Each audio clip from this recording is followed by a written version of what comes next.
कहानी का नाम है कब्रिस्तान की पुकार।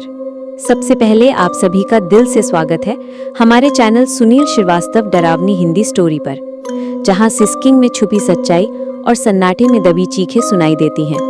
हम सभी धर्मों को सलाम करते हैं और सबका बहुत बहुत शुक्रिया करते हैं कि आप हमारे साथ हैं। तो चलिए आज की डरावनी रात शुरू करते हैं।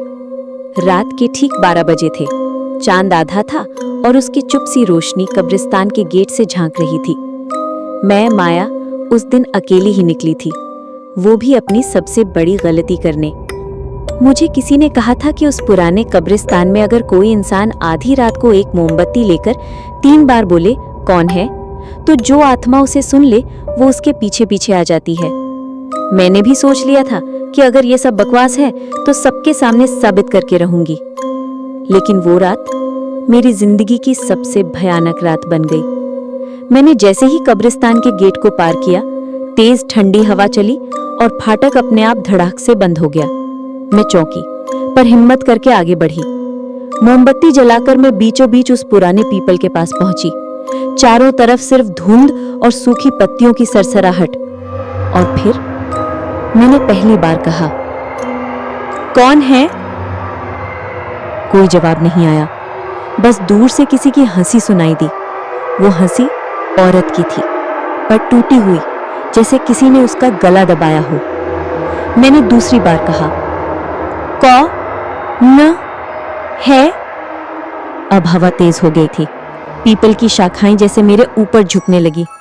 और फिर तीसरी बार, कौन है? तभी मुझे अपनी पीठ पर किसी की सांसों की गर्मी महसूस हुई। मैंने जैसे ही पीछे मुड़कर देखा, कोई नहीं था, पर मेरी मोमबत्ती बुझ चुकी थी। चारों तरफ सिर्फ अंधेरा और किसी के पैरों की घसीटने जैसी आवाज।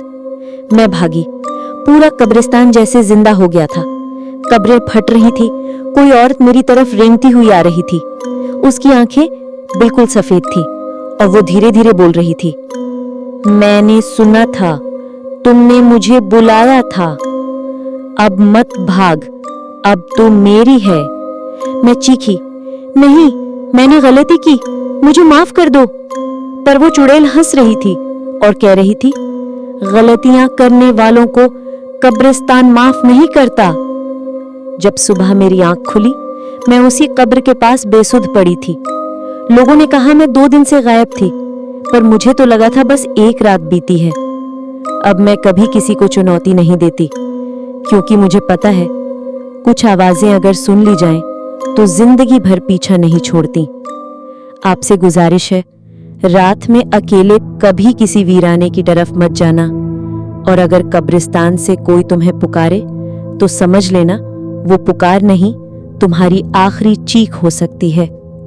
अगर ये कहानी आपके रोंगटे खड़े कर गई हो तो चैनल को सब्सक्राइब